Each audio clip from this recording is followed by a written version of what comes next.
Okay, welcome back everyone.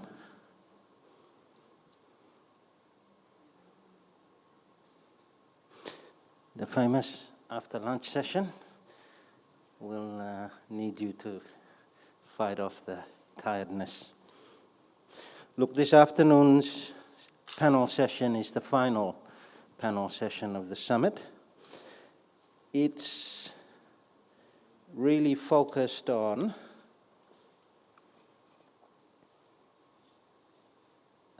again, under the session objective of empowering citizens and journalists, the focus of this panel is on the theme Passing the Torch, Generational Conversations on Integrity. So the journey to take action against corruption and defend national integrity is deeply personal. However, we can only create a sustainable movement for the future by working with like-minded individuals and organizations in PNG. So that hashtag, together we rise above corruption. So today's panel, we're going to call in experienced fighters of corruption and ask them about what they think the next generation needs to know about fighting corruption and look at the challenges and opportunities around that. So, again, I'll welcome our online audience and those of you in the room here in Port Moresby. And remind you that if you have questions, we may get a chance to ask them, and you can pass them in via Zoom, or you can, if you're in the audience here, put your hand up and pass on your questions to one of the dedicated TIPNG staff. So let me introduce our panelists. The first panelist is joining us online, and this short summary of her capabilities does not do justice to her vast experience, but Dame Meg Taylor, a founding director of Transparency International PNG, joins us online. Hi, Dame Meg. And she's the first woman appointed as the Secretary General for the Pacific Islands Forum, and she's been in that office since 2014. As a national of Papua New Guinea, she started her career as the private secretary to the late Sir Michael Somare, and she continued that role during his early tenure as Prime Minister of the independent Papua New Guinea. She's also practiced law with the Office of the Public Solicitor in PNG, as well as in the private sector, and she served as a member of the PNG Law Reform Commission. That's right, say too much. Dame Meg was Ambassador of Papua New Guinea to the United States, Mexico, and Canada, based in Washington, D.C. From the years 1989 to 1994. In 2002, she earned the title Dame Commander in the Order of the British Empire. She served on the board of the Bank of PNG, several boards of companies in PNG in the natural resources, financial and agriculture sectors, as well as of boards listed on the Australian Stock Exchange. One of her most important roles was as Vice President and Compliance Advisor Ombudsman to the World Bank. And she was a key person behind setting up that organization we call the CAO, and it's a key part of the governance structure of the World Bank Group. Through that office, they provided independent accountability and recourse for communities that were impacted by projects that were supported by the private sector firms and the World Bank, or arms of the World Bank, the International Finance Corporation. Through her leadership, the CAO became internationally known for the work it did, and a lot of the systems and processes they established were modeled and replicated by other multinational institutions. So, everybody, I'd like you to welcome Dame Meg Taylor. Thank you. Thank you. Our next guest, who's with us here in Port Moresby and whom I'll invite onto the stage, is Mr. David Pepson. He's formerly a legal intern with TIPNG. He served there in the 2018 legal internship program. And importantly, he's been a student leader as the leader of the Law Students Association at the University of Papua New Guinea. And he's also been now moved into the public sector where he practices his background in law. The third panelist, Mr. Peter Aitsi, also well known to those of us online and in the audience, is the current chair of Transparency International PNG. He's former CEO for Credit Corporation Group of Companies. He was also chairman of Kumul Consolidated Holdings. He's also chairman of the Lihia Gold Limited, former Digicel Foundation chair, and a member of the PNG FM board, among many others. Welcome, Peter.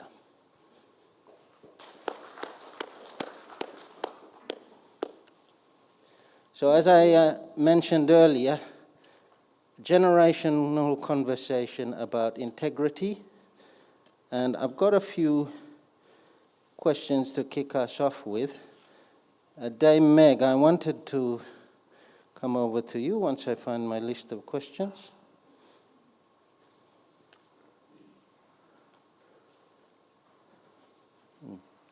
Yeah, I'd like to maybe start from the beginning. What was it that prompted your interest to get involved with Transparency International and more broadly than that, in your efforts to fight corruption and promote integrity?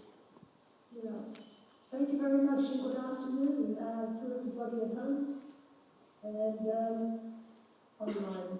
Thank you for being here. I wish I had been able to sit in on all the other sessions that you had, but I'm concluding my term here shortly, so it's busy times.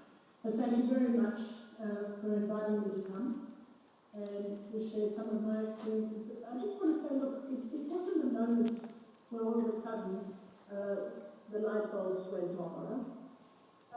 What happened was that Kipling Uwari, in 1996, who was chair of the Papua New Guinea Business Council, and started talking a lot about the fact that we were losing ground in the country because the ethics of leaders, deals that were being done that were questionable, the inability because of difficulty in getting information for the investigative journalism to try and find out more of what was going on. So he with other members of the PNG Business Council, put together an ethics seminar. You know, before this session started, I closed my eyes to think about that day. You know, I can remember exactly where we were, where I was sitting, and the conversation, and sort of the uncertainty in the room, because a lot of people, you know, it's not as if we were having conversations around ethics at all. It was new territory. It was out of that dialogue that happened, the presentations of papers by Sir Anthony, Lam, Justice Ahmed was there then, Simon Pentanu, and of course Kipling, that there was, and a friend of Sir Anthony's, he used to be at the Commonwealth Secretariat, a Malaysian gentleman, I have his name here somewhere, I apologise, that then discussions became clear that there needed to be some kind of organisation. But it didn't happen straight away. The real emphasis of the PNG Business Council was to have a code of ethics, and a code of ethics that would ensure that the conduct of particularly private sector and their interaction with government. But in reading going back and reading information on that conference, I just want to, if I may, take the liberty to just share something from you that really touched at the core of my heart this morning. And this was the vision of the Constitutional Planning Committee. And it reads, the success of a nation, we believe, depends ultimately on its people and their leaders. No amount of careful planning in governmental institutions, or scientific discipline will achieve liberation and fulfillment of the citizens of our country unless the leaders, those who hold official positions of power, authority, or influence, have bold vision, work hard, and are resolutely dedicated to the service of their people. And I think that was in the final report of the Constitutional Planning Committee, Chapter 3, page 3. But I think what it is that call still stays with us now, and it's not about just people who were elected to Parliament, it's about every one of us. So what happened after that conference, and Simon Pentanu touched on this in his paper, but then what happened after that conference is, well, we had all this information, but none of us really knew what we were going to do about it. And then Kipling Uwari, who was then with Octedi Mai, called us in for a meeting, and we started discussing what kind of organisation we would need to take all this forward. And then sadly, within a few weeks, Kip died. He dropped dead on the golf course. And then after a while, we started looking at what we could do, and this concept of working with Transparency International started. I have to be really honest, I was pretty reluctant. I'm a great believer in autochthonous institutions, that is, homegrown institutions. And what happened there is with TI, I felt that Berlin was a long way away from Papua New Guinea. And what was it going to take for us to participate? But Sir Anthony was very persuasive and got a whole lot of us involved, and that's how TI Papua New Guinea started. What I am pleased to see is that TI Papua New Guinea is, from my understanding, is one of the most rigorous institutions in the TI organisation and has really made a tremendous contribution. So my journey was not something that was a moment. What happened was there were instances, or moments in time, where there was progression of events and where I worked. I think the experiences of growing up in Papua New Guinea, working alongside many others in institutions and law offices, etc., and of course, being very involved in the early days of the formation of our country. And then when I moved to Washington, and soon after that, after we had TI going for a while, and then by 1998, I applied for a position. It was to set up the first vice president of the Office of the Compliance Advisor Ombudsman. And working in an institution where integrity of individuals, integrity of the office, when you are holding a powerful institution like the International Finance Corporation, the Multilateral Investment Guarantee Agency, holding them accountable for what they've done with private sector investors in projects around the world really tests your mettle. And when I hired young people for that office, I used to say to them, if you are prepared to sit alone in the dining room at lunch and eat on your own and nobody come and sit with you or talk to you, and if you can't handle that, then you can't work in here because you won't survive. Because there will be times when you will have to stand up and you'll be criticised, but it'll be tough when people will be questioning your intelligence, your capabilities, your ethics, and your integrity. So it's been a journey through a lifetime, and by the time I arrived here at the Pacific Island Forum Secretariat, I think that many of those experiences, but particularly from our own country, have stood me in good stead. So I'll leave it at that and give others a turn to answer questions. Thank you. Thanks, Dame Meg. And I'll actually want to come back to some of what you said.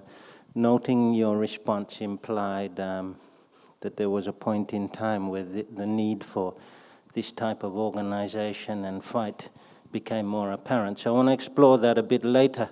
But firstly, I'll come to the other panel members here in Port Moresby and ask a similar question. And I'll start with you, Peter. What inspired you to take this push to promote national integrity and anti-corruption?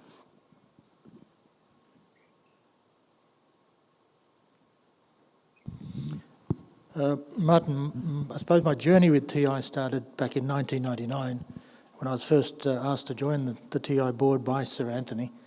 But prior to that, I was at that time Secretary of the Media Council of Papua New Guinea and had joined the media industry in 1994. And under the presidency and stewardship of the likes of Luke Seller and Anna Solomon,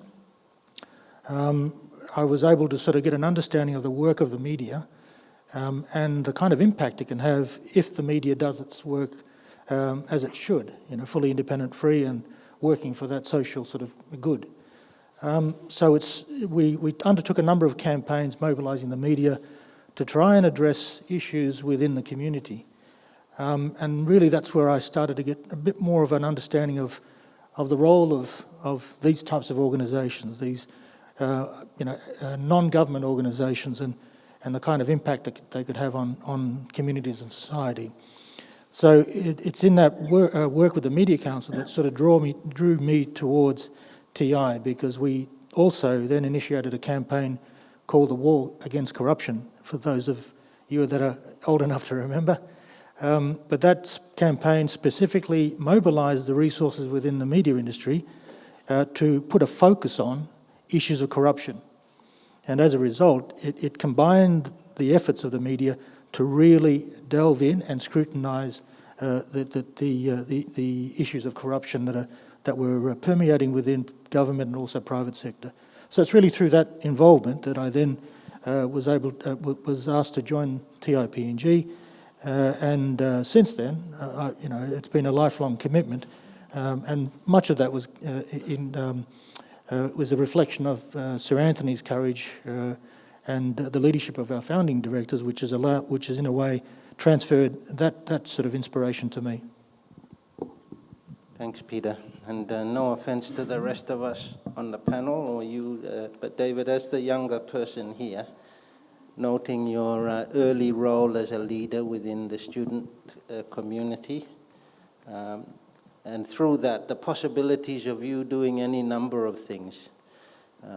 But as part of your story, you've committed to this push for integrity and to fight corruption. And I'm curious to know what your inspiration was and what pushed you down this pathway. Yes, well, thank you, Mr. Martin Brash. Before I answer that question, I'd just like to thank Transparency International for actually having me today with a very experienced panel of corruption fighters in the likes of Dame Meg Taylor and Mr. Peter Aitsi. To actually be here today with both of you on this panel is a great honor. It's an absolute honor. You guys, both of you have been, I've always looked up to both of you as role models in my personal fight against corruption in Papua New Guinea. So I'm truly humbled and grateful to Transparency International for giving me this opportunity to share the stage with two of my heroes here, as well as share the stage with our moderator, Mr. Brash, before a room full of distinguished, esteemed stakeholders in our pursuit, our country's pursuit for integrity. Personally, I have, as mentioned, only 2 years working experience in the office of the public solicitor in the Mount Hagen office. I am not here to represent or speak on behalf of the office, but I am here as a former legal intern. I was a pioneer in the Transparency International PNG's legal internship program in 2018. I can speak on my experience as a legal intern, as a student leader, and as a member of the next generation of corruption fighters in Papua New Guinea.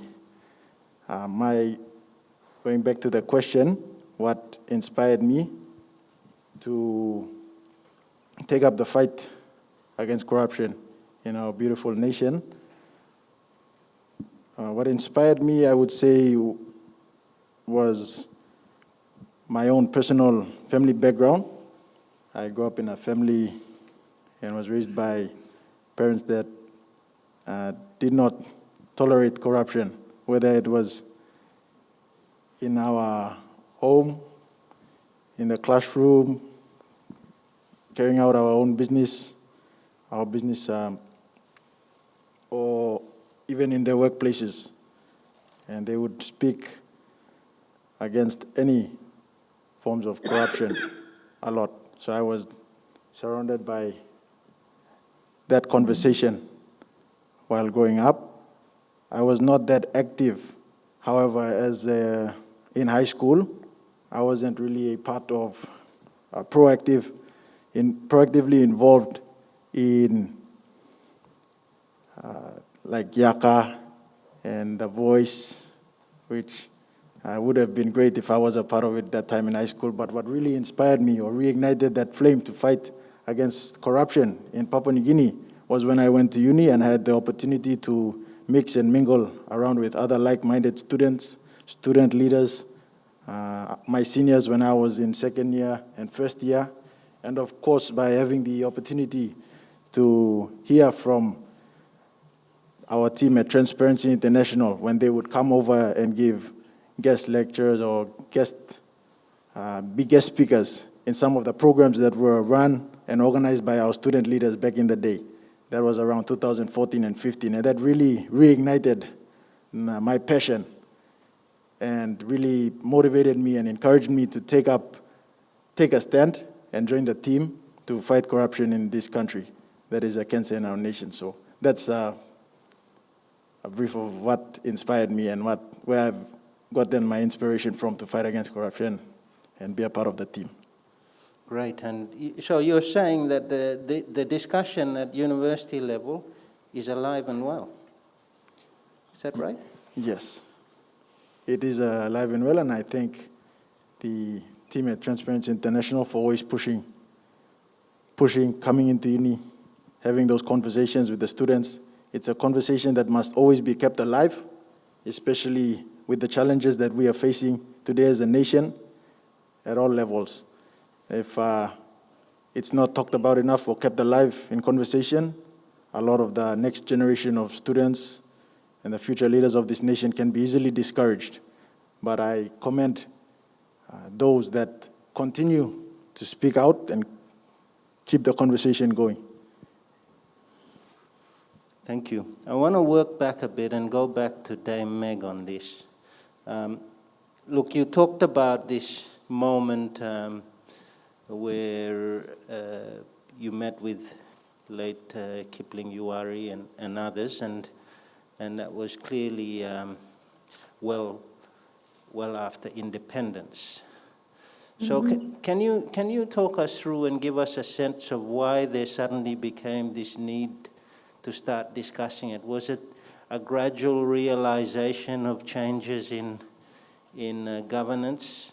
In what was it like post-independence? Was this issue there? Was there much of an issue? And were there any turning of the tide points that you can remember in PNG's history? Thank you very much, and let me thank Peter and David for their comments as well. And it's my honour to be on the same panel as both of you. You know, working in the Chief Minister's office at the time before and after independence, and then if you think 15 years after independence into 20 years, I believe that government ran quite well. The men that led departments, and then eventually women who led departments in government, people of great integrity, people that those of us who were younger respected and learnt a lot from. The personal discipline, the ethics, the commitment to their work, how they delivered it, worked hard. It was very clear that it was there. Then some things did change. It was it's when the Public Service Commission was undermined, and where appointments of people to senior positions started to move, became the remit of ministers and not of the public service process of appointment. That started to undermine the confidence of people who were looking for, or who were competent to be able to take up positions and then were pushed aside and disregarded. And then we started to hear about investments and money, for instance, the Public Officer Superannuation Fund, and bought a building, or there was a deal done in Cairns at a price that was alleged to be highly inflated, and the rest of the money was passed under the table. And to this day, I understand we still don't know what the outcomes of that were. But this kind of, particularly amongst the business community, these conversations started, and then it started getting into the press, and you started to see a shift in what was happening in those who were in positions of influence, and that some of them, not all of them, of this unethical approach and behaviour. And I think that's when people like Kipling Yuwari, Tony Siagru and those said, no, we're not going to let the country go down that way. We're going to start trying to build an organisation that's going to help us get through this.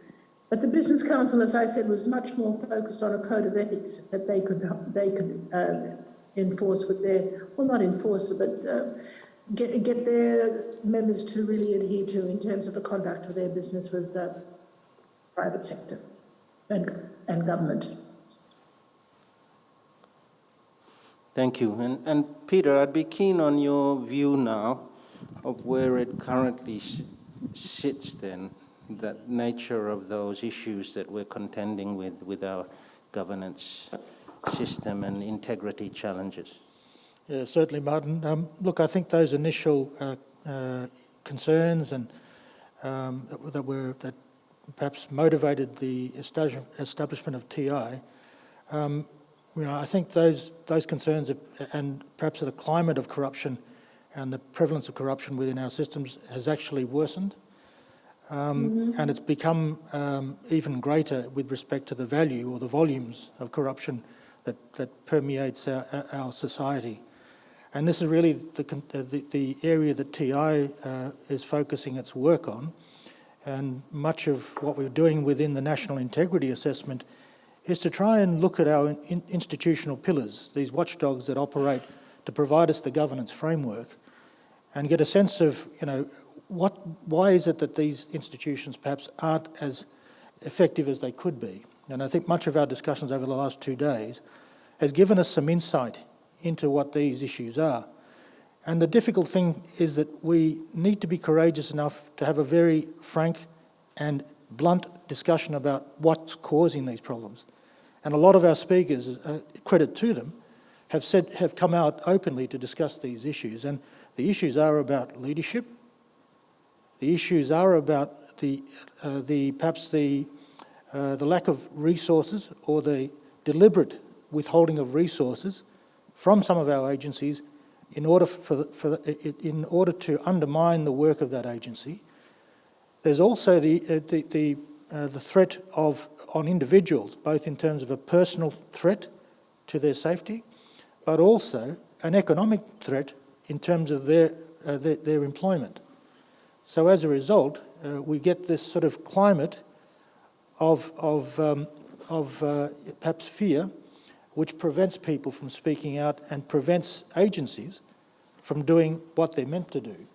So it's in that climate where I say that the level of corruption has significantly grown, and as a result, the impact in terms of our country, on the ability of our nation to provide the level of services, provide the level of the quality of living to our communities, has really been undermined. And I think as a result, we're seeing some of the social problems that we're experiencing in terms of the level of violence that is present through all of our communities, but also just by the deterioration of some of our public services and infrastructure that our people depend on as well. So I think that's really, sort of my observation of where it is today. Thank you. Thank you. So, I mean, in the same way David described the discussion as being alive and well amongst his peers, Peter, is that the case? You mentioned the lack of discussion and voice on some of these issues, so just a bit more on that. Sure. What's the tide like there? Look, I think, based on our interactions through the different platforms that TI has, when we try to engage with youth, I mean, we have the Yucca group, we have our Mike Manning Youth Democracy Camp, we have the legal internship, and we have our visitations to the different education institutions that we go to. So we do reach out a lot to this to the younger population. There's a concern there, and there's a genuine commitment to try and be involved in the fight against corruption. But what we're finding here is that perhaps the opportunity to do so is not as present. Some of our young, when they do organise themselves, they have they do get a tendency to sort of lose momentum, because you can only bang so hard, and when people aren't listening, you sort of it demoralises you, it dispirits you, and as a result, you don't continue on. The other thing I think I'd like just to also raise is this. Unfortunately, it's a culture of suppression that we have also, where we've, in a way, defaulted the authority up to our leaders, so that ultimately they control the debate, they control the opinion of the day. And I think we all know it. In this room and in our public service, we have very experienced, very intelligent and very well-informed leaders within our bureaucracy.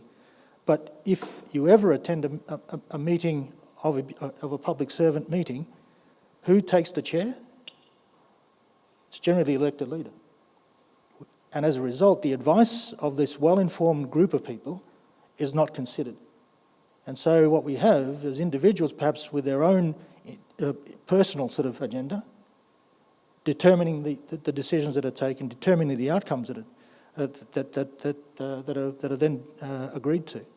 So this is really sort of the climate that, unfortunately, we've got ourselves, the climate that we've sort of created within our country. So we've heard a bit about the climate. I want to come back to that notion of the youth and the future challenges and the advice we can give them. But first of all, I just go back to something that you raised, Dame Meg. So you had expressed this doubt about whether TI was the right modality, and that you yourself had a preference for a locally born organization. But, in the end, curious to know about those deliberations and, what type of options you contemplated for creating vehicles to move against this, and what eventually pushed you to that option. Give us a bit of background to that aspect, if you can. Well, anyone who was a good friend of or knew Sir Anthony is that you didn't often win an argument. Power of persuasion, and he had my apologies. It was a colleague of his from Malaysia who flew in for that meeting. I have the name somewhere here. And he had an experience with TI, and between him, well, anyway, so Anthony was the one who was very much in favour for something like Transparency International, and we setting up a Papua New Guinea arm of it because of the linkages, the support, and in hindsight, when I think about it now, how would we have gone with a homegrown organisation versus what we have now? I mean, I think there's room for lots of organisations, as long as we're all focused on the same thing, trying to help to combat corruption. But in the end, the debate was about just what kind of support we could also galvanise internationally as well, and learn from in what we were trying to do. The word corruption wasn't used openly. It took time for that.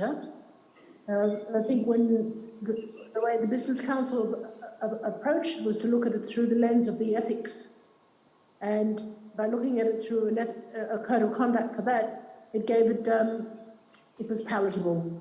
But I think once the word corruption started to be used more openly, then there was often this response from political leadership, well, I can be transparent, I can give you everything that you want, here it is, but absolutely no care at all. And I think transparency takes us to a certain point, but it doesn't take us beyond in terms of accountability. Is that sufficient, Martin? Yeah, thank you, Damon. Following on from that question, I'm interested from all three of you, so I will start with you again, Damon, then work back through the panel. Look, as you were establishing TIPNG, was there much resistance that you faced within that process, or was it an unknown for most people? Were there already vested interests working against it or not? No, I don't recall any particular negativity around it. I think some people may have thought, oh, well, here we go again, another bunch of people trying to do something, in the country. Will it last? Will it not last? I think that was the big debate.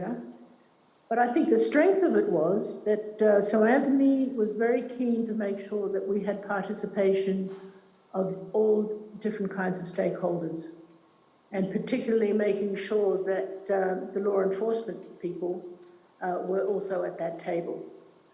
And he was relentless in terms of our meetings.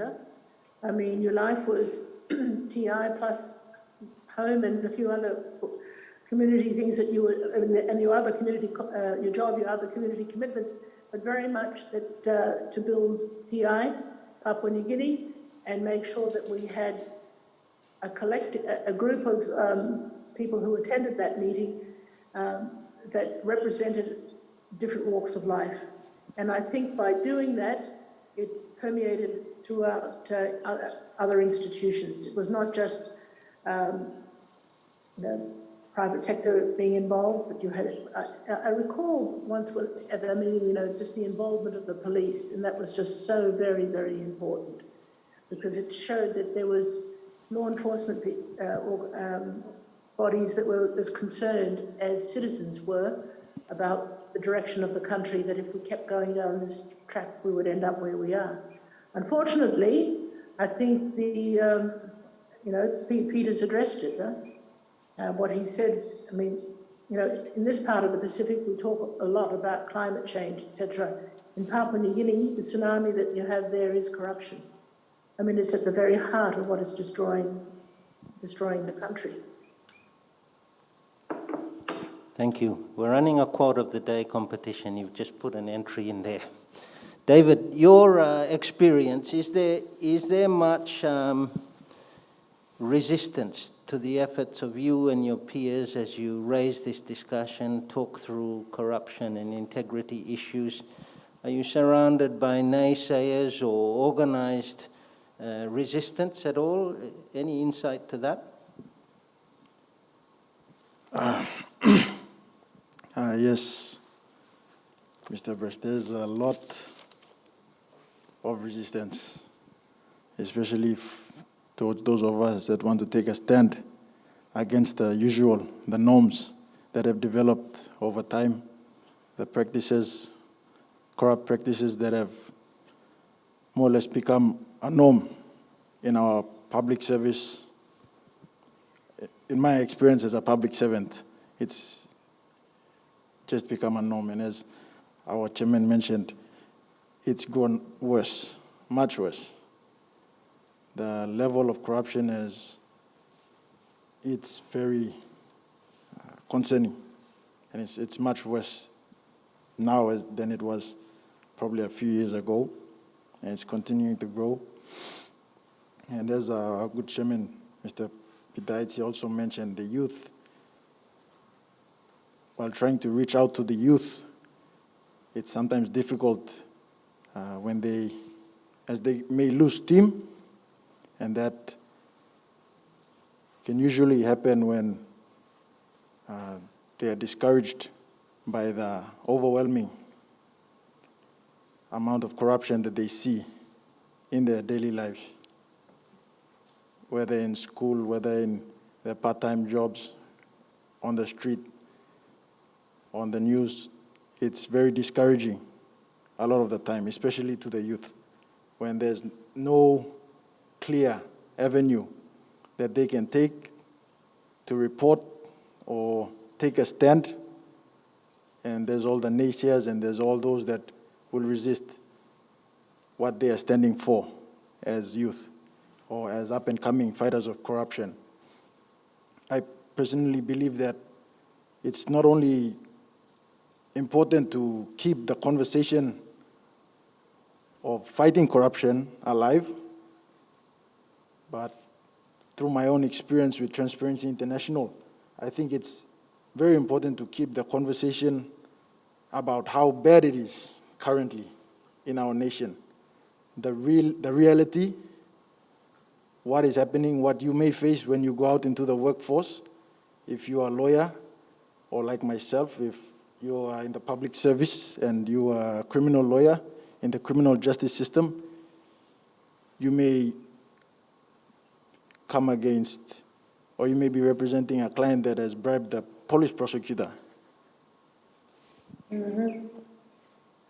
Police prosecutor, the arresting officer, even in one instance, it's quite sensitive, but there was a client or a magistrate, district court magistrate, that asked me to give him a bribe. Or he asked me to pass the message on to my client to give him a bribe. And this was a district court magistrate. And it was very discouraging to myself. That was within my first year of practice. And I thought I was already discouraged when there would be police prosecutors or arresting officers who wanted to probably work in collaboration with me to get bribes from accused persons who are accused of committing offenses. But coming from a magistrate, it was that much more devastating. To me as a young lawyer, coming into the field, ready to do my part, give back to the nation, and strengthen the integrity of our criminal justice system. But it was very discouraging at that time. But I am grateful for the experience that, of course, I had with Transparency International. It reminded me or encouraged me to know that it does happen, but there are a team of committed and dedicated people who are still there, are still around, are still in the public service as well as the private sector in our nation, who are standing together to fight against this. But that is one of the challenges that the youth face. If they are not informed of the realities or what they will face out there, it is easy to become discouraged and lose hope even. Especially, like I was all the way in the Highlands when that happened. But just as well, I have contacts and I'm able to speak to like-minded individuals just a call away to encourage and motivate me again. But that is a real issue that our youth and the next generation of fighters against corruption may face. They lose steam because they are discouraged by the practical realities and the growing levels of corruption that our nation is faced with. But if we can continue that conversation, keep it going, keep them aware through the YACA, through our programs, keep them informed, keep them aware of the realities and how they can combat it in their own ways, find the right avenues. As our senior journalist Scott White also said, people are scared that their complaints will not eventuate. So if we continue to keep the conversation alive and keep our youth and citizens of Papua New Guinea informed of the avenues that they may take when faced with such situations, it can help them and it can encourage them not to give up in the fight against corruption. Thank you. Thank you. You mentioned in your response there a pivotal moment and an example you gave. I'll come back to all of you on those profound pivotal moments that you may have had that shed light on your, or inspired you or worried you around corruption. But I'll firstly ask Peter for his response on the level of resistance TI, PNG might be facing, both general and specific, if you're able to talk about that in the current day. Sure. Look, Martin, I must say we at TI have developed, I believe, a reputation and a level of community support which has allowed us to work in partnership with a number of our key watchdog agencies. So in terms of the individuals in those agencies, they're very welcoming and they do value the support of TI in terms of their work. So, but there has been periods over the last probably 20 years where different governments have taken a different view of the work of TI. So as a result, it does restrict the areas that we can partner with. One of Sir Anthony's primary sort of mechanisms for the engagement of TI is to work through systems and processes, to identify weaknesses within the systems and processes, and then through an assessment or a structured review of those processes and systems, better understand the kind of changes that we need to bring about in order for us to have the outcome at the end of the day, or an impact at the end of the day. And so this has led to, obviously, changes within our society, such as the preferential voting system, and of recent times, obviously, as this government has delivered, the introduction of ICAG. So systemic changes that can bring about these positive goods. So that's really sort of, where TI, I believe, has developed a strong reputation of an organisation that can make a positive contribution to those types of positive societal outcomes.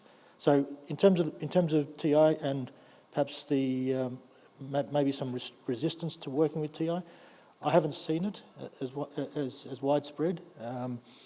But once again, it comes through cycles of government where there are some that will work with us closely, there are others that won't. A couple of, if I can, just a couple of recent sort of events. If you remember in the setting up of the National Procurement Commission, so within that legislation there was a requirement that they would have a nominee from TI in that commission. So that was supported in the previous government, and TI not put a nominee through there, so hopefully it would bring greater transparency to increase the accountability of that particular agency. Unfortunately, that was changed, and so that ability for TI to nominate was removed. And so now we have an organisation that perhaps doesn't have a nominee or representative from TI oversighting that work. So that's an example of some resistance that we've seen. Equally again, the changes within the IPBC Act has caused TI to lose its nominating right into what is now the KCH. Similarly, again, the intention of the government of the day back in the early 2000s was to bring greater transparency to the work of state-owned enterprise. So those are sort of, as I say, you go through periods of change within government, and different governments have a different tolerance for the work of TI. Thank you. Look, pivotal moments. We heard from David about, a district magistrate asking him to to get a bribe out of his client. I'm interested in your respective experiences, moments where you've seen corruption take place that have been profound, or moments where you've had a profound realization that's kept you on your journey or inspired you in one way or another. So any other specific examples from any of you, that those profound moments? That's what I'm interested in hearing at a personal level. Perhaps I maybe offer up the first one, and I suppose the most profound moment for me was the NPF scandal. If you remember back in 1996, where because of the conduct of individuals on the NPF board at the time, that organisation experienced a significant loss within its membership funds. And as a result, overnight, I think Benny will state this as well, nearly all the savings of its members, or at least 50% of the savings of its members, was lost. And so, if you remember at that time, there was a media investigative report or media coverage that announced the NPF, the losses within the NPF, and then there was a commission of inquiry that was then that was established to then investigate the activities within what was then the NPF. So that for me was the sort of pivotal moment, because of the kind of impact that a deterioration in governance within this organisation, so critical to the well-being of many of our people, was put in danger. And the reason it settled on me most was I had a good friend of mine, the late Justin Keeley, and he's a man that had worked for a good part of 25 years of his life at the time, and overnight his savings, he lost 50% of his savings. Now for me, I mean, you can imagine if somebody like JK had experienced that level of loss, or what about others? How many others? And there was, I think at the time, there was probably around about 100,000 odd members there that experienced a loss because of somebody's own sort of corruption taking place at the highest level within that organisation. So that for me was the sort of pivotal moment where I said we need to make sure that this doesn't happen again. Meg, any examples you want to share with us, pivotal moments that inspired you? Martin, I said before that, for me, it was a progression of events over time, much more not so personal. However, if I could turn to something, and the corruption is about power, and that was in our last elections. In the community near my home, I was the first one to vote because I had to catch a flight to leave. And then when I left, our family turned up at the airport that afternoon because the aircraft didn't come in. And I said, well, you all voted. And most of them didn't vote because of how it was hijacked by people who'd taken the voting slips, ticked all the boxes, and then told them that you only have to make one choice. Now, it's not the transaction of money, but it's a transaction of power and an influence of power. And I think we've got to look at corruption much more widely. I hope, Martin, at some point we can have this conversation. There's a very good comment on the chat room by Sam Koyama, and it's something that he's hit it right on the head. It's how we live with obligations in our cultural setting, and then when you try and transpose that into a modern business setting, corruption infiltrates.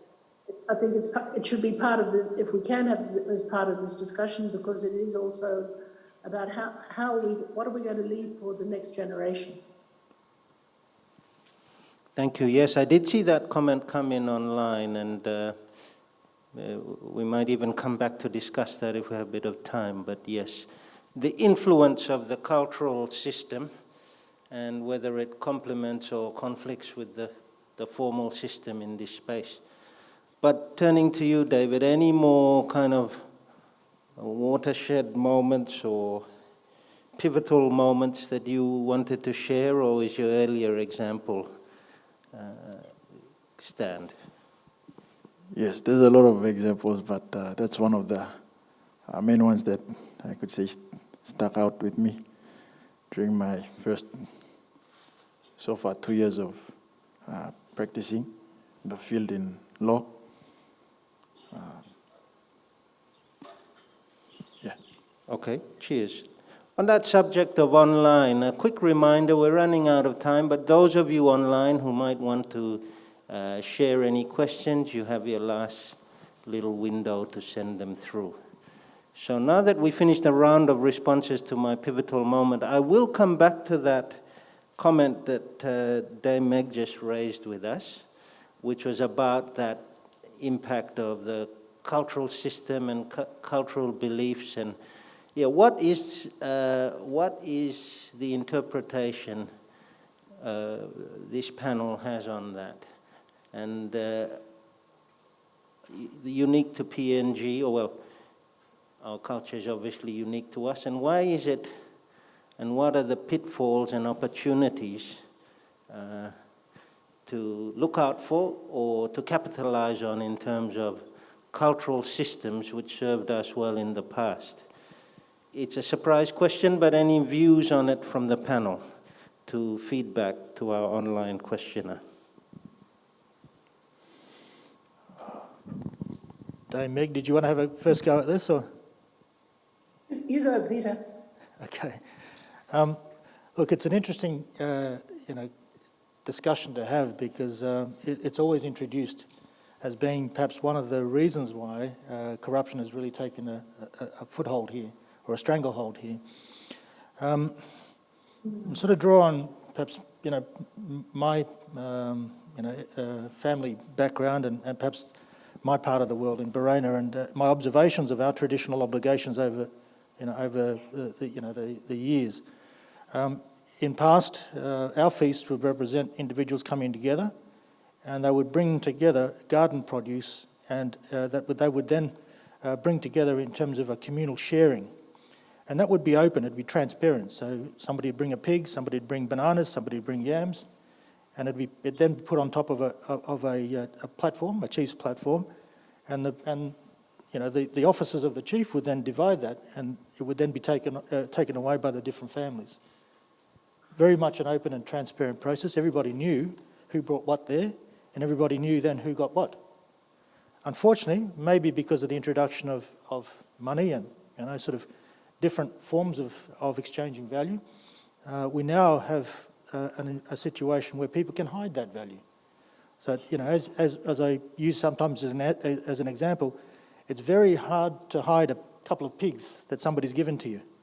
You can't put it in your pocket and walk away. But in terms of money, that can be transferred. So as a result, an individual has the ability to keep secret these types of activities. So I think we need to strike that sort of balance, and what we've spoken about in terms of our integrity systems allows us, if you'd like, the framework that can bring greater transparency to our public dealings, but also in the transaction between private sector and public sector, so that we can restore the chief platform and have that transparency that is so important to how we distribute the wealth within our society. And so there's a lot of, I think somewhere in there that there is value in the work of developing these integrity systems and the watchdog agencies, so we restore that transparency. Thank you. Any other comments from the panel on that question from the audience? Sorry, I just have one addition to make to what Dame Meg Taylor mentioned, and our chairman Peter Aitsi mentioned on the culture. So, But Sam, yes. I believe that it does play a major role in allowing the culture of corruption to thrive in PNG. In my own experience, I've been practicing 2 years now in Hagen. I started in April. This April I've officially been working for for 2 years now up in the highlands, and I realized that the more we allow, or our stakeholders, from the police to public solicitor, public prosecutor, the police officers on the ground, allow the integrity of our criminal justice system. There's a lot of integrity, not only of the law, but in this case, I'm just referring to our criminal justice system. A simple punishment for a crime that has been committed. The more we allow the integrity of the system that provides for a consequence for a crime that has been committed, the more we bring the integrity of that system into question, the more our people will resort to relying on cultural law to take care of them, like jungle justice, for example, or taking the laws into their own hands. If police officers continue to accept bribe and allow a perpetrator to walk free, or like the example I gave, if the district court magistrates continue to blatantly ask people appearing before their courts for money, the system that we have in place will continue to lose its integrity, and people will have no choice but to rely on their own cultural system and their cultural laws to take care of them. Because in some places, at the end of the day, the police are not going to be there for you if you're attacked by an enemy tribe or those workmates, or that's the mentality that people will get if our systems and our criminal justice system and other systems are not effectively working for the people. They will not be able to trust in the system that is, these systems that have been put in place and the institutions that this country has. And they will have to resort back to their own cultural systems, their own tribesmen, to protect them. Because they can't rely on the police, they can't rely on doing the right thing, so they will have to give in to the demands of their own tribesmen, because that's their first line of protection. And at the end of the day, that is the system that will protect them. So that is the system that is now being brought into the established systems that we have, because what should be happening is not happening. So the people, from what they understand, tend to rely on their own system, the ancient system that cannot now fit into an integrated system that encompasses the nation as a whole, but their own mini-tribal systems. So just to add on to what the Mektele and our good chairman, Mr. Peter Aitsi, said, that is what I have observed and what I can say about that, the cultural influence on the law. Happening in Port Moresby as we speak, I hear. Thank you. Dame Meg, anything on that? If not, I'll return to our broader If I may, theme. I just want to say that Peter and David have made a fantastic contribution on that question. But this issue that Sam Huyama's raised is pivotal because it's permeated the political systems and how alliances are formed for candidates, for our election systems. It also touches on issues that have been raised. When the system that is around you is supposed to provide you protection doesn't, or that you're supposed to rely on to make things work doesn't respond, then what do you do? So what the answers that both my co-panelists have given are really, really daunting, raising daunting issues, because if we can't reconcile or find a way forward on that, we aren't going to go anywhere. Because it means that the systems have collapsed or are totally collapsing around us, and people are resorting to something that will give them safety and security. Thank you. Look, I'm getting the efficient time warnings from our TI team, but I do have time to come back to this question that I've got around the future. And I think I'm going to come to you last, Dame Meg. I'm going to pose the question firstly to David.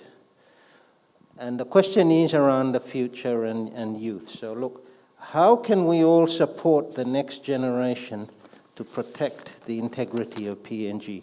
Have you and your peers been giving thought to the best type of support that can be offered by peers from the earlier generations?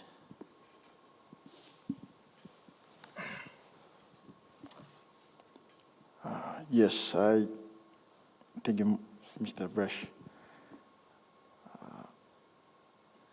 Me and my peers, the team that I had the honor to work with, like when I was a student leader back in law school, president of the Law Student Society, and later a male rep at Legal Training Institute. We have, through our discussions, we would like to continue to support initiatives like the ones that are, the programs that are done by organizations like Transparency International and our other organizations that continue to engage with youth and advocate and continue to keep the conversation about corruption going. And we have been in discussions about creating an alumni for Legal Training Institute. We have just been discussing that, and we've been discussing with the institute itself, Legal Training Institute, and also with UPNG. But that is something that we would like to see established, an alumni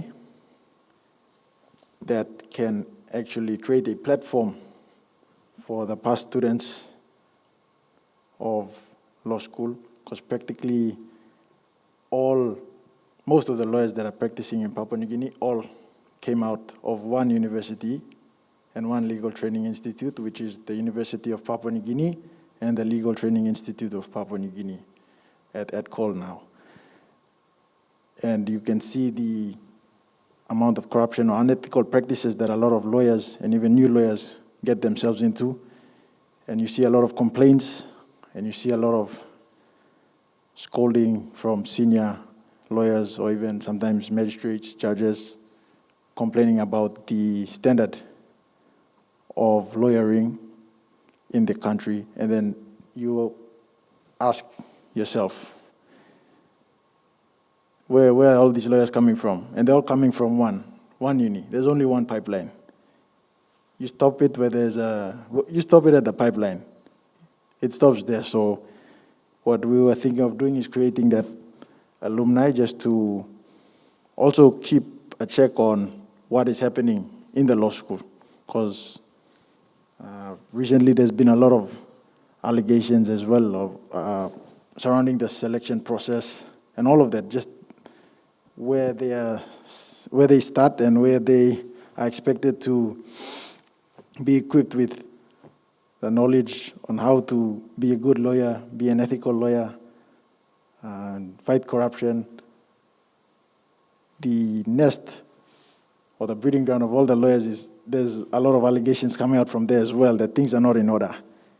And a lot of us on the outside talk about what's happening there, but there's very little that we do about it. So if we were to create an alumni or a platform where we could all get together, put ideas, and address it as a alumni of ex-students from the University of Papua New Guinea and ex-trainees, I think that we could go a long way in taking a combined effort, because there are a lot of good senior lawyers and judges, magistrates that are willing to give back, but there's only so much you can do as an individual in your own capacity. But if we take an integrated approach to get together, put our minds together with whatever resources we have from our individual organizations, and to get all of our ideas and resources on board, I believe there's a lot that we can do in getting stakeholders like Transparency International and other organizations on board to give back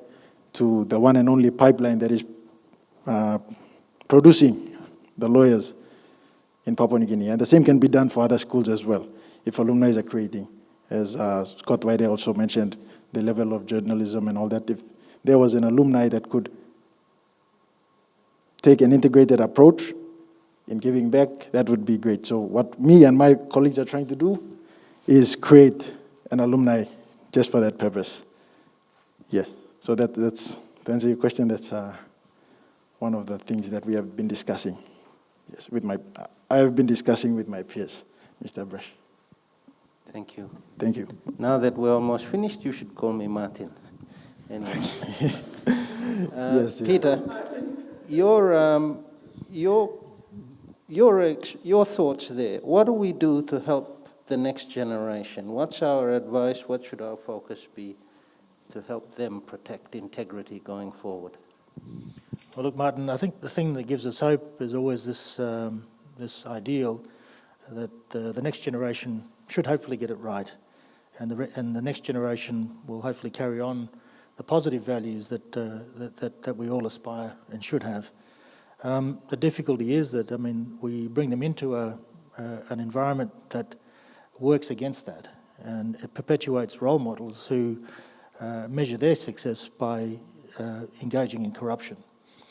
And so that's really for us, in terms of this group, understanding how we can, perhaps the actions we can take in order for us to improve that environment. And much of it is what we've spoken about over the last 2 days, the strengthening of our watchdog institutions. So creating and reinforcing the power and the good work of those institutions. So, we're holding our leaders to more account, but also ourselves to more account. So that's sort of the first thing. And I say that, everybody makes the statement is that, that our hope is in our next generation. Well, we need to give them something to actually, to be able to, or something that they can actually aspire to. We need to give them a system that will allow them to be able to realise that aspiration. So first off, strengthen our watchdog institutions, create those enabling environments, those legislation that will create and strengthen those watchdog institutions, and then open up the process so that you've got greater participation by external groups such as the civil society groups, such as the private sector. So our public process becomes a lot more transparent. And by virtue of other parties being involved in the process, you bring greater levels of transparency, which hopefully then brings a greater level of accountability. The underlying, I suppose, safety net for us needs to be the enforcement of the rule of law, because as we've I think touched on there, in the absence of a common sort of commitment to the rule of law, we're going to get different groups obviously go off and do their own thing because they don't have confidence in that process. So I think that's sort of the key thing here is that while we have that hope for our next generation, the obligation is on us now who have the ability to work together to strengthen these institutions. Some key things here.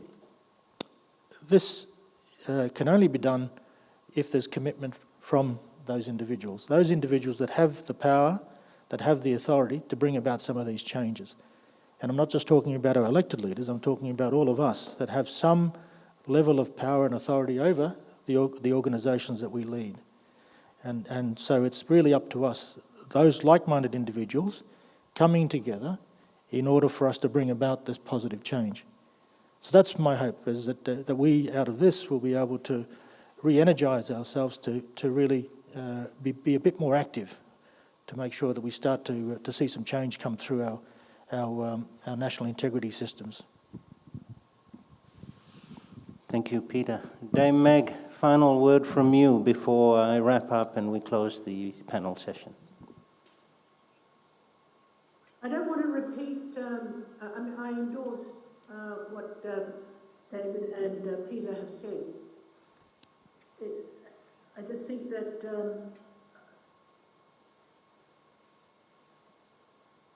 they contribute to the efforts for solutions.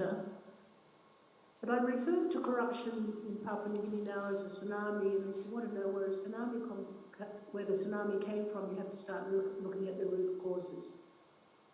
And I know all of you who are involved in TI Papua New Guinea, you've discussed this time and time again. But we've got to go back to where we can really make the difference to hold it back.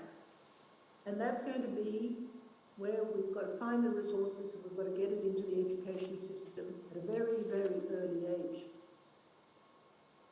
And it's how we raise our children about what is right and what is wrong. And we don't hear enough about this, and you don't see it always happening in families, with our own relatives. How often have you heard a preacher at services on Sunday really get up and talk about right and wrong and the teachings that we all adhere to? These are fundamental places where communities come together and where we've got to re-educate ourselves about the kind of country we want to build. Those aspirations we had in the early days in terms of the kind of society that we wanted to build, based on the Constitution, on the national goals and directive principles, etc., we haven't lost those. We still have them, and they're at the heart of many of the things that we do, but we have to educate our people about what those aspirations are about and what it means. Now, this question that we had earlier here, that came from Sam, I just want to say, gets to the very, very heart of how our societies function. That it's a struggle of power, where we go back and forth, that we want to be in a modern society, but we also have our strong roots, and we always emphasise the importance of our cultural values. But Peter spoke very clearly about the transparency of those transactions in our community so that they were equally shared and where everybody benefited. So one of the fundamental questions that has to be put to the country and to the nation, and we do that through education, is what is it that we lose by having this tsunami of corruption? What do you lose as a family? And you've touched on this before in the questions that you asked the panel, and those answers have been provided. I think that the institutional reforms that Peter has addressed is excellent. I think the suggestion in terms of capturing the minds of the young people that David has mentioned in terms of at university is also very important. But I think we've got to go much earlier into the education system and start educating our people in terms of, particularly with young boys and young girls. And I'd be really interested also at some point to find out just where, systemic corruption, at what point in people's lives does this just become a way of behaviour? But I think the answer you will get is, well, David gave you some of the answers. I go back to what I'm comfortable with, and I know who will protect me, and that is where I came from. And these are the, I think we're in a time of great transition in our country and in other parts of the Pacific as well, where we are really examining what kind of societies we really want and how we're going to fashion them. We're not alone in what we're facing. Other societies face this too, mostly on other continents. But I think that this time together that you've all shared, and I hope I can get the documents to read up on it before I arrive home, is momentous in the sense that we are examining where we are now and what we have to do for the future. What you don't want is to leave a country where the tsunamis hit so hard that the next generations are going to spend their time picking up all the dead wood that we've left behind. I'll leave it at that. I'm not going to be despairing.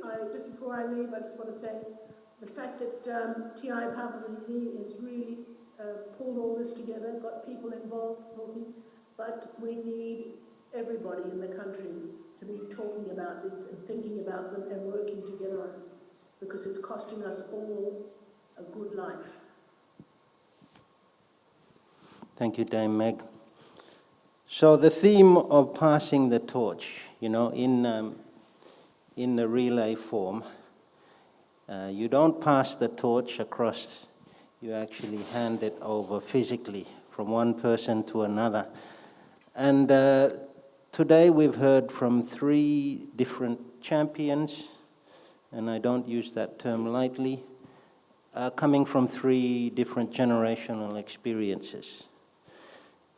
Firstly, on the one hand, we see across those experiences the change from a positive nation-building setting where hard work, vision for the future, discipline, respect, and hope for the future are alive and well. And we see it move through a process where, unfortunately, some leaders start to take advantage of this opportunity that public finances suddenly offer them. And we hear about those stories from this panel as well. The opportunity to make a bit of money and then get carried away with it was talked about. We see a situation where that positive start is hampered by declining standards, and all of our panelists made reference to that one way or another. And we hear that as that system declines, it has an impact on that social side of things, the community at large under it, who are already confused and struggling as the new system clashes with their traditional system, and the values of each of those systems sometimes coming into odds. We hear that at a systematic level, that despite the efforts of the people we've spoken to in the panel and others in this room and online, we do hear a system that's being undermined. An important point raised by Dame Meg, linking it back to the undermining of the Public Service Commission all those years ago, at the heart of which the merit-based appointment system was crushed and leadership was put in the terms of a subjective decision by an individual rather than a systematic approach determined by agreed standards. And maybe that's one of the root causes Dame Meg speaks of. Maybe understanding our culture is another one. Again, we thank Sam for his contributions online about that. Either way, the decisions for how we strengthen our system and move forward were also discussed by this panel. And there's a lot of pressure on the youth for that. We're asking them to inherit the fight against the context of a confused cultural and formal system, the formal system which is going through great pressure, where resources for fighting corruption are getting smaller, and those fighting to capitalize on corruption opportunities are seemingly getting more bold and getting hold of more of the resources as it goes. And all of this is undermining confidence. And we've been asked by David that the youth, one of the big risks around youth is discouraging them. So despite that negativity, we see a lot of positives and some good ideas for the future. People coming together in alumni. It's about people, that was the common story. And people can influence other people, that's what the panel have told us today. We heard from David about the family level influence. Dame Meg has suggested that church and schools could be where a great influence is taken on board. Church being another one. Peter Aitsi's experience working in positive private sector companies focused on good standards and systems. So there's certainly opportunities for the future, and we certainly know that from our panel's experience, people power, positive influence, positive persuasion is a driving force in recruiting people to fight against corruption. And so we need more champions. So what defines a champion? And I was having a good conversation with Dr. Motu about this the other day. A champion that got them to the top of their game, a belief in the country or team that they were serving to win, discipline being the paramount requirement, hard work, following the rules of the game. That got them to be champions. I'm guessing that's Ryan Pinney and Dikatoa's story, I can say with confidence. And what's the opposite of a champion? It's a loser. So begs the question, is PNG building a society of champions or losers? But that's the fight for our current champions and our emerging champions. Let's thank the panel for their time today.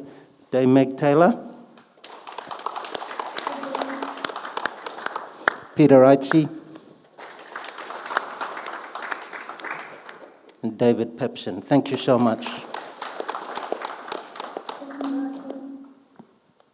See you soon, Dame Meg. Yep, we'll be home soon. Over to Mr. Aitsi. Thank you very much, Martin, for that wonderful closure. Ariane, have you got some notes for me? Take me off.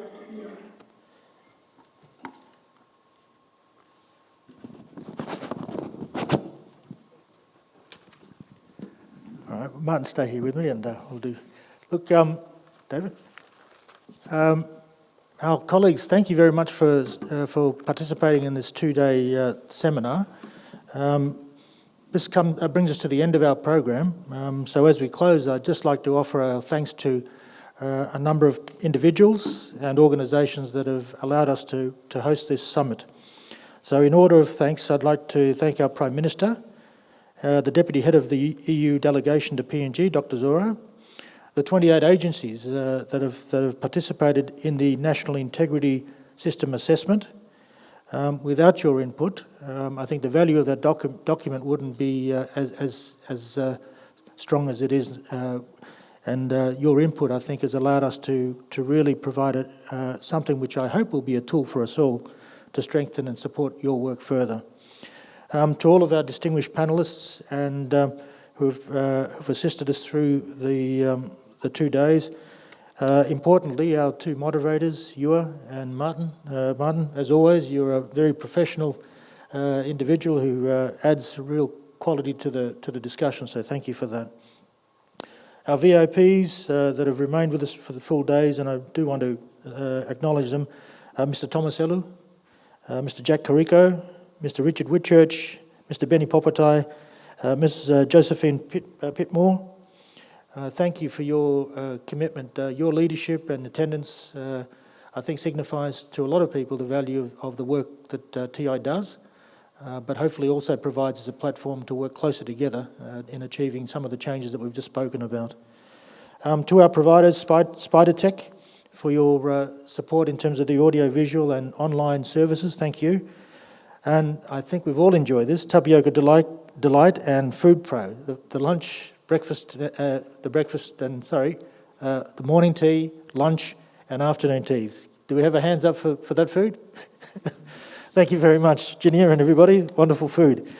WK Photography, APEC, our APEC Events Secretariat, our colleagues from the media, the online participants, we do want to thank you for your commitment to joining us online and for the engagement via your questions as well. It's been truly appreciated. And lastly, all the agencies that are in the room, I want to extend our thanks as well. Just in terms of my closing comments, I think we can all agree that there's some key themes that have run through this summit. And a couple of them I'd just like to highlight for us, just to remind us. The Prime Minister did speak about the issue of complacency, which potentially allows corruption to continue to exist. So that's something that we need to be mindful of. Whether we decide and be courageous enough to take action, or whether we remain complacent and we allow this, the issue of corruption to continue to grow. In the the assessment report, as presented by you, clearly we see that we've got strong laws. These laws, in terms of the legal framework that they provide, are adequate. They continue to be reviewed and can be improved, but in terms of the ability to act, they are adequate and can be effective if used. The issue for us has always been in the implementation and the enforcement and the application of that law. And that, as we heard, comes down to a number of issues in terms of the work of the agencies. Some of it around resources, some of it around capacity, some of it around political interference. So these are themes that sort of came through our discussions as well. I think we all agree that out of the summit, the key message is that we have an opportunity to improve the environment that improve our anti-corruption work, and that is through greater collaboration and through greater coordination. And so that was a clear message, I think, that many of you made comments to. So that's really for us as a group to understand how we do that in the next step after the summit. Out of this summit, the TI group will put out a summit document, which will be a consolidation of all the discussions and presentations. You'll have your National Integrity Assessment report. From that report, what I hope we'll be able to do is to meet with the individual agencies again and to look at your priorities within your organisation, and where we can, perhaps agree on activity that TI can partner with these agencies in order for us to bring through some initiatives that will further support your work. And that could be in the area of policy, that could be in the area of collaboration, or even enforcement in some instances. So we look forward to having those discussions with you. All right, my final 2 words that I'd like to share with you. Commitment. I know we've always got, it's always a word that's difficult because we all say we're committed, but there's so many distractions in our lives. And so as a result, sometimes that commitment wavers. But I know many of you have worked hard over many years in the areas of your profession. And I look forward to perhaps maybe a re-energised commitment from you as we take forward the actions out of the National Integrity Assessment report. The other is courage. And I think this is probably one of the key words. And there's a lot of C's in this: corruption, courage and commitment. Courage is really the one that will take us forward.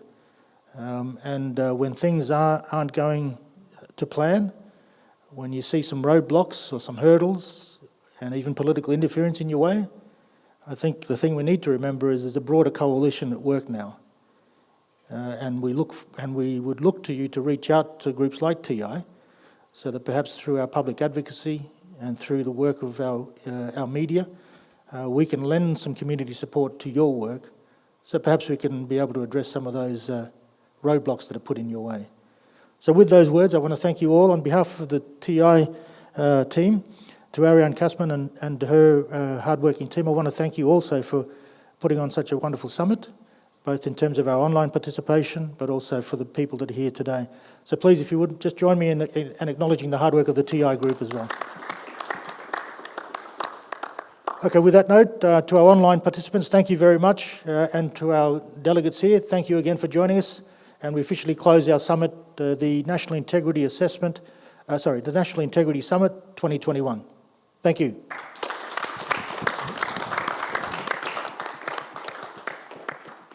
Congratulations.